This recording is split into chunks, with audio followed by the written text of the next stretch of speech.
Di sebuah kota pesisir bernama Porbandar, tahun 1869, lahirlah seorang bayi dari keluarga sederhana. Tangisan pertamanya bukan sekadar tanda kehidupan, melainkan awal dari sebuah perjalanan panjang yang kelak akan mengguncang dunia. Masa kecilnya diwarnai dengan pelajaran dasar di sekolah desa. Ia anak yang pemalu, jarang berbicara di depan umum, lebih banyak mengamati daripada menonjolkan diri. Namun dalam diamnya, nilai-nilai keluarga mulai tertanam kuat. Di usia yang masih belia, ia dinikahkan dengan seorang gadis sebaya bernama Kasturba. Dua anak remaja itu dipertemukan dalam ikatan suci, tanpa benar-benar memahami arti tanggung jawab pernikahan. Tahun 1888, ia berlayar jauh, meninggalkan tanah air, menuju London. Dengan jas longgar yang kebesaran, ia menapaki jalanan kota asing, belajar hukum, dan mengenal dunia barat untuk pertama kalinya. Di tengah kesibukan studi, ia menemukan ketenangan dalam bacaan Bhagavad Gita. Dari sana, lahir tekad untuk hidup sederhana, tanpa daging, tanpa minuman keras, hanya komitmen pada disiplin dan nilai moral. Setelah lulus, ia kembali ke tanah kelahirannya. Namun dunia hukum di India tidak ramah baginya. Suaranya gemetar di pengadilan, membuatnya tampak ragu. Meski demikian, setiap kegagalan justru membentuk keteguhan hatinya. Tahun 1893, ia meninggalkan India menuju Afrika Selatan untuk menangani sebuah perkara hukum. Namun, tanah baru itu memberinya kenyataan pahit. Diskriminasi rasial yang nyata, di mana warna kulit menjadi batas harga diri. Malam itu, di sebuah kereta menuju Pretoria, ia dipaksa turun dari gerbong kelas 1 hanya karena warna kulitnya. Rasa malu berubah menjadi api perlawanan. Dari kursi yang dirampas, lahir tekad untuk melawan ketidakadilan. Kesadaran kolektif pun tumbuh. Bersama rekan sebangsanya, ia mendirikan Natal Indian Congress, sebuah wadah untuk menyatukan suara orang-orang India yang ditindas di negeri asing. Dari sinilah perjuangan terorganisir dimulai. Tahun 1906 menjadi titik awal. Ia memimpin aksi menolak hukum pendaftaran wajib bagi warga India. Dari sebuah aula sederhana, lahirlah kata yang kelak mengguncang dunia, Satyagraha, kekuatan kebenaran. Perlawanan itu dibayar mahal. Ia dan banyak pengikutnya ditahan. Namun penjara justru menjadi medan ujian. Tubuh terkungkung, tapi semangat tetap bebas, menyalakan keberanian baru di hati masyarakat India. Perjuangan panjang membuahkan hasil. Hukum yang menindas berhasil dilunakkan. Meski masih jauh dari kebebasan sejati, kemenangan kecil ini memberi keyakinan bahwa perlawanan tanpa kekerasan mampu menggoyahkan kekuasaan yang zalim. Tahun 1915,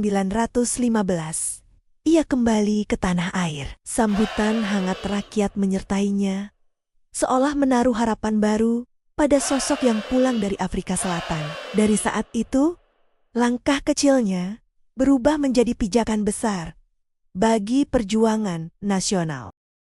Untuk mewujudkan hidup sederhana dan kolektif, ia mendirikan ashram di Kohrab, lalu Sabarmati. Di sana, kehidupan dijalani dalam kesederhanaan, disiplin, dan kerjasama menjadi pusat moral perjuangan bangsa.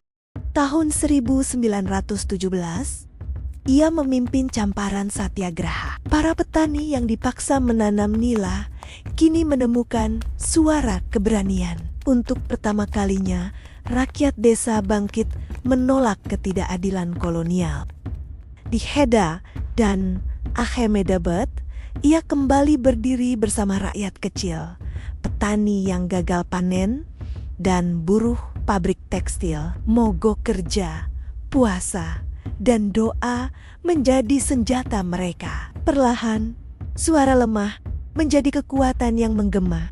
Untuk menyuarakan perjuangan tanpa kekerasan, ia meluncurkan majalah Yang India. Dari lembaran kertas, ide besar lahir, menyalakan kesadaran rakyat akan kemerdekaan yang harus diperjuangkan bersama. Namun semangat damai diuji. Tragedi Jallianwala Bagh 1919 ketika tentara kolonial menembaki rakyat tak bersenjata mengguncang hati bangsa. Kesedihan berubah menjadi gaung perlawanan, menyatukan tekad untuk kemerdekaan. Tahun 1920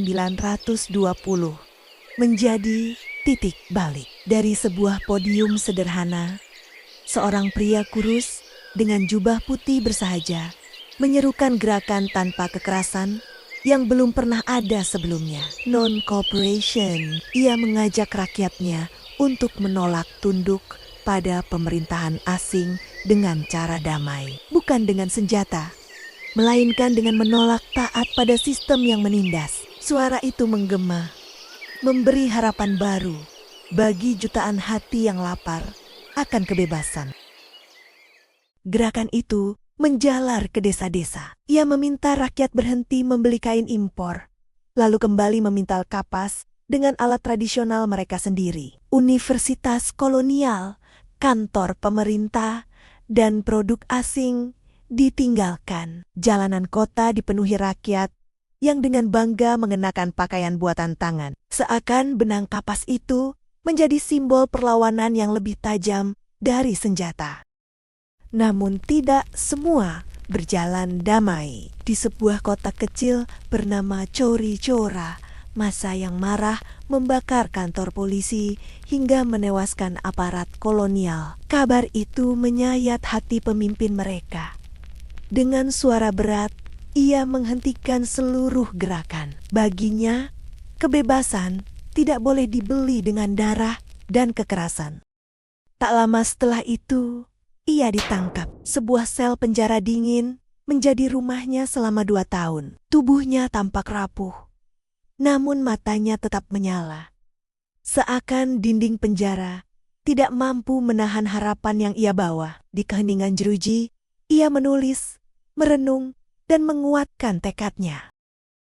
Saat bebas, ia kembali dengan tekad baru. Kali ini bukan melawan penjajah, melainkan luka di antara bangsanya sendiri. Ia memilih berpuasa 21 hari penuh, berharap pengorbanan tubuhnya bisa meluruhkan sekat antara umat Hindu dan Muslim. Wajahnya pucat, tubuhnya ringkih. Namun mata yang tertutup doa itu menjadi simbol persatuan yang tak tergoyahkan. Tahun 1930,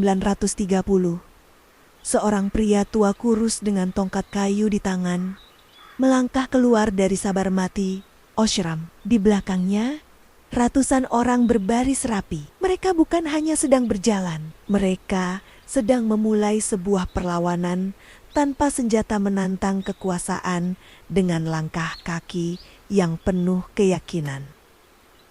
Sepanjang perjalanan berhari-hari, langkah mereka melewati desa-desa miskin. Pria tua itu berhenti di setiap kampung, berbicara lembut kepada rakyat. Ia menjelaskan bahwa garam anugerah dari laut tidak seharusnya dimonopoli oleh penjajah. Kata-katanya sederhana, tapi mengguncang hati yang mendengarnya. Ketika akhirnya mereka tiba di Dandi dan mengangkat segenggam garam dari tepi laut, dunia terdiam.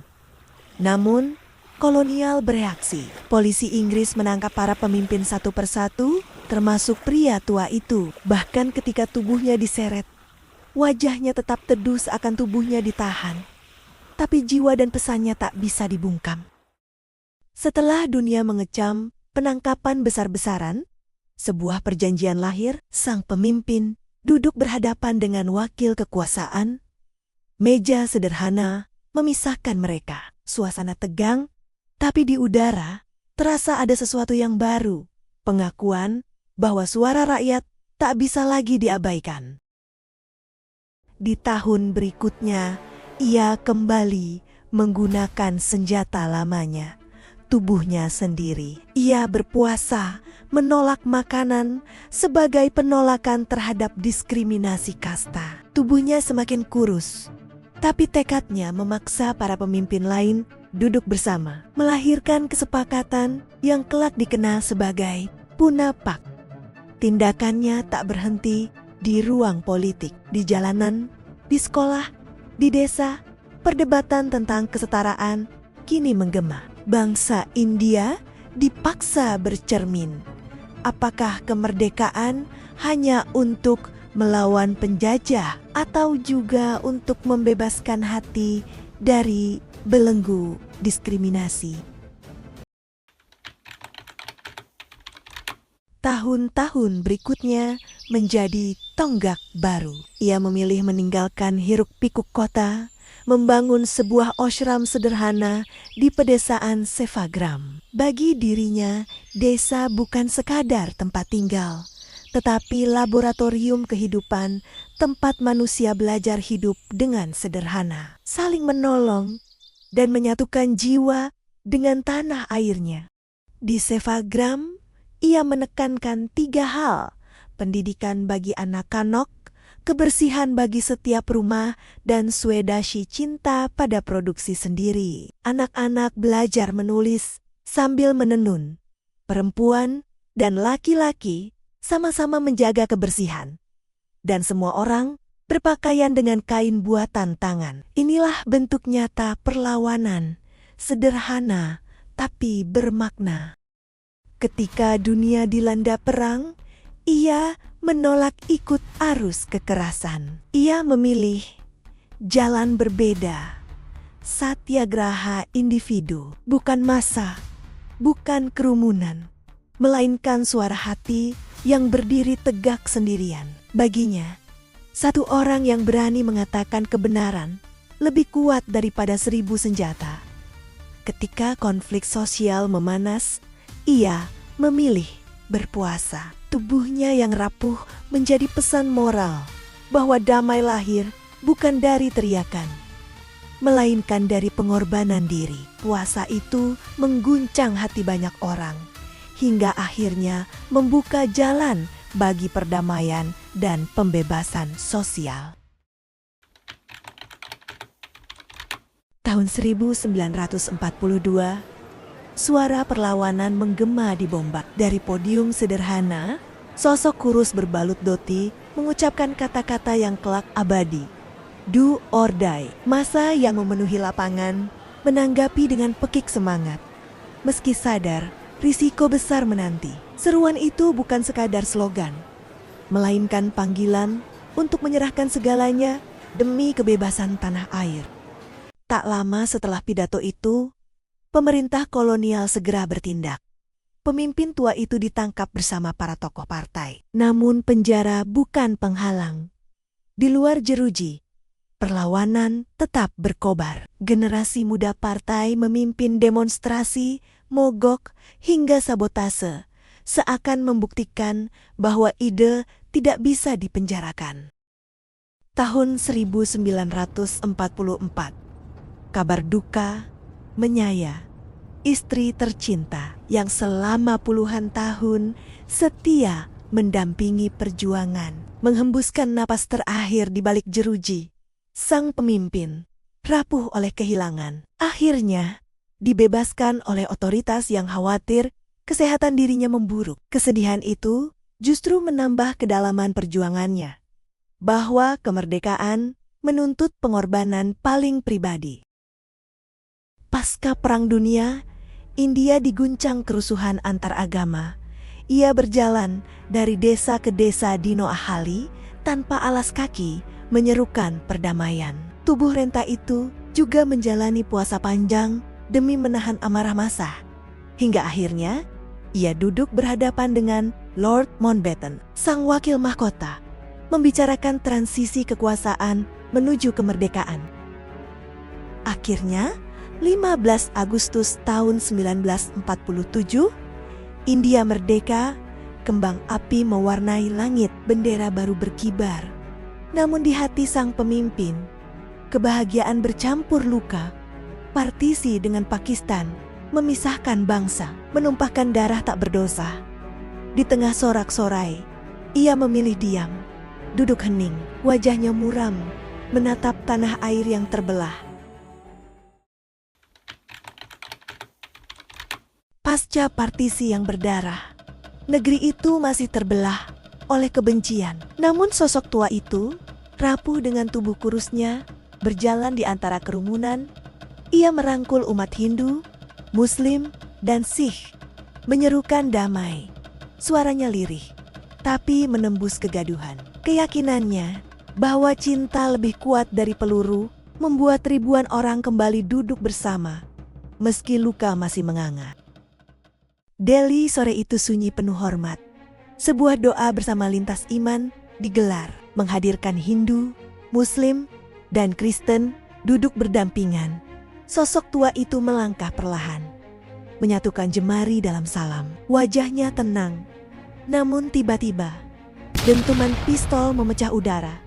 Tubuhnya goyah, terjatuh ke tanah. Suara seruan Ram, Ram, menjadi napas terakhirnya, meninggalkan keheningan yang memecah hati bangsa. Seluruh India menangis. Ribuan orang berbaris, mengiringi perjalanan terakhir sang jiwa besar. Kain putih menyelimuti tubuhnya. Bunga-bunga marigold ditaburkan di sepanjang jalan. Di Rajkot, sungai suci menerima abu tubuhnya. Sementara doa-doa mengalun, sosok itu tiada. Namun namanya menjelma cahaya abadi sebagai suri tauladan, keberanian tanpa kekerasan.